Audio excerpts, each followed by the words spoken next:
इस समय की एक बड़ी अपडेट हम आप लोगों को देंगे क्योंकि जिस तरीके से हाल ही में जम्मू कश्मीर एडमिनिस्ट्रेटिव सर्विसेज के रिजल्ट्स आए हैं और जिसमें काफ़ी बच्चे जो हैं उनकी सिलेक्शन हुई लगभग 71 कैंडिडेट्स जो हैं वो शॉर्टलिस्टेड हो चुके हैं जिनका मेडिकल एग्जामिनेशंस के बाद उनकी अपॉइंटमेंट लेटर्स उनके हाथ में होंगे। लेकिन काफ़ी ज़्यादा बच्चे जो हैं वो जम्मू से हैं और काफ़ी ज़्यादा बच्चे कश्मीर से भी हैं। लेकिन हमारे साथ बातचीत करने के लिए इस समय द ऑफिसर से डायरेक्टर विधि शर्मा जी मौजूद है क्योंकि इनके इंस्टीट्यूशन से भी काफ़ी ज़्यादा बच्चे जो हैं वो सिलेक्ट हुए हैं इस बार भी। लेकिन अभी-अभी जो अगले इसी महीने जो है 17 को जो है एग्ज़ामिनेशंस होंगे प्रीलिम्स अगर बात करें 2024 जेकेएस के, तो उसको लेकर असमंजस का माहौल बना हुआ है। बच्चे जो हैं वो ये जानना चाहते हैं कि एग्ज़ाम होगा, कुछ कह रहे हैं कि नहीं होगा, कुछ कह रहे हैं कि होगा और जो नहीं कह रहे हैं होगा वो इसलिए कह रहे हैं क्योंकि उन्हें लग रहा है कि शायद एज रिलैक्सेशन बच्चों को मिल जाएगा जिस वजह से ये एग्ज़ाम जो है आगे थोड़ा-सा जो है इसे पोस्टपोन कर दिया जाएगा।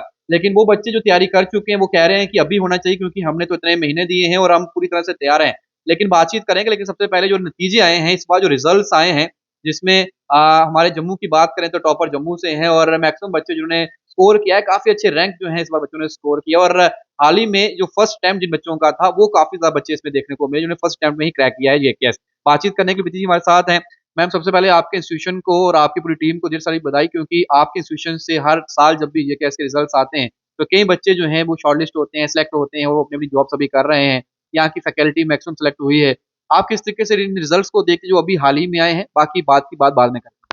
सबसे पहले थैंक यू सो मच और आपके माध्यम से जितने भी बच्चे जिन्होंने क्वालीफाई किया है उनको मैं मुबारकबाद देती हूँ कि उनकी मेहनत जो है वो सफल हुई है।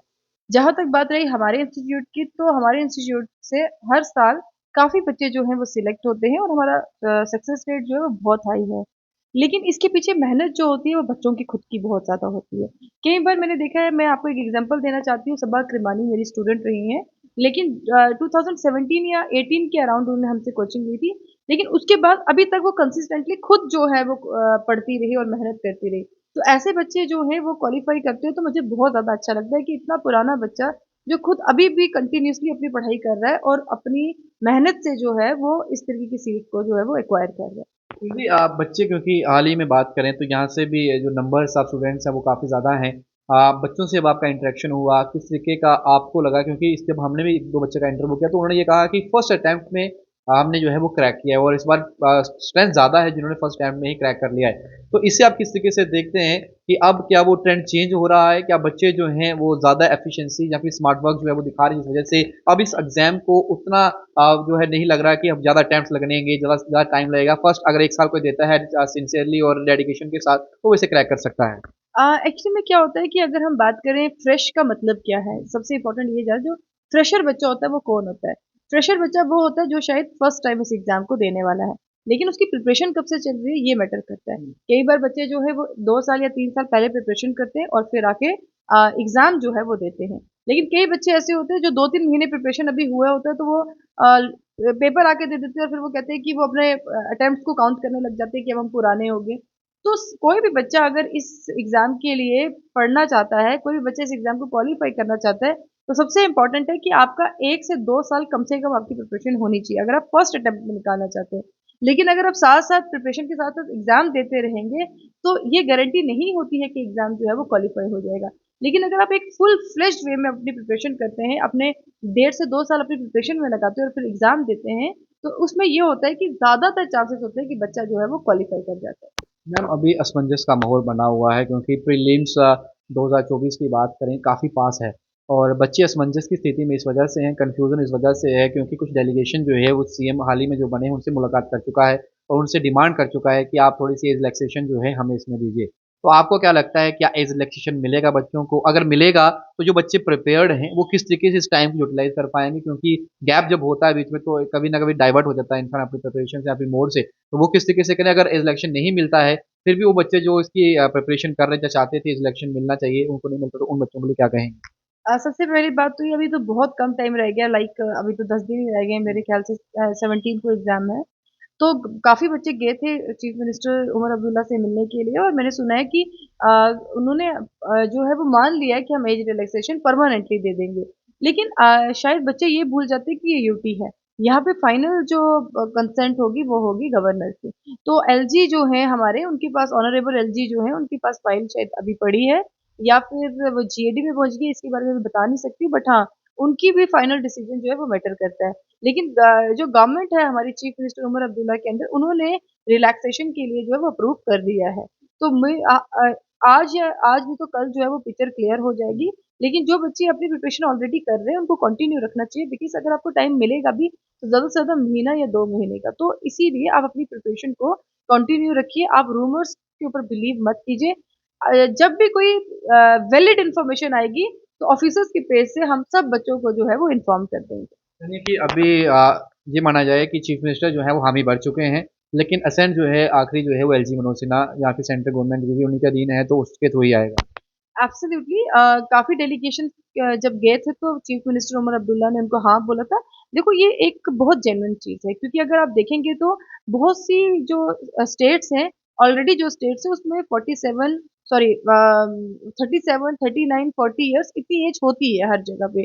तो हमारे जेएंडके में जो है वो पहले जो थी वो एज जो थी वो 37 थी, लेकिन बाद में उसको कम करके 32 कर दिया गया था। तो ये बहुत से ऐसे बच्चे जो तब से प्रिपरेशन कर रहे थे उनके लिए बहुत बड़ी मतलब like it was a setback for them, और बहुत डिस्क्रिमिनेशन भी है ये एक किस्म की। तो मेरे हिसाब से गवर्नमेंट को जो है वो उसके ऊपर सोचना चाहिए, और हर साल गवर्नमेंट रिलैक्सेशन दे ही रही है।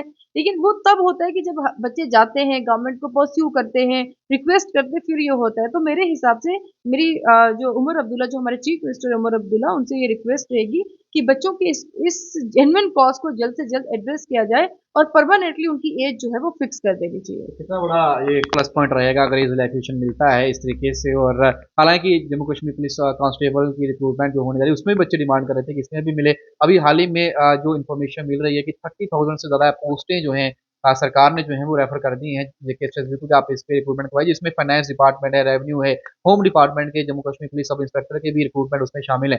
तो इसे भी किस तरीके से देखते हैं, क्योंकि जिस अगर जितनी भी रिक्रूटमेंट आएंगी तो बच्चे हर किसी में डिमांड करेंगे कि हमें भी इसमें जो है मौका लेना है, क्योंकि 30,000 पोस्ट कम नहीं होती। एब्सोल्युटली, और गवर्नमेंट जो होती है वो हमेशा अपने लोगों की वेलफेयर के लिए बनाई जाती है। और अगर गवर्नमेंट कोई रूल्स बनाती है तो उस रूल का जो बेनिफिट है वो लोगों तक ज़रूर पहुँचना चाहिए। अगर आप पिछले काफ़ी सालों से देखेंगे, खासकर जो 10 ईयर्स से जो यहाँ का यूथ है, वो एंगेज ही नहीं हो पा रहा है एम्प्लॉयमेंट में। बहुत अनएम्प्लॉयमेंट जो है वो हमारी यूटी ने देखी है।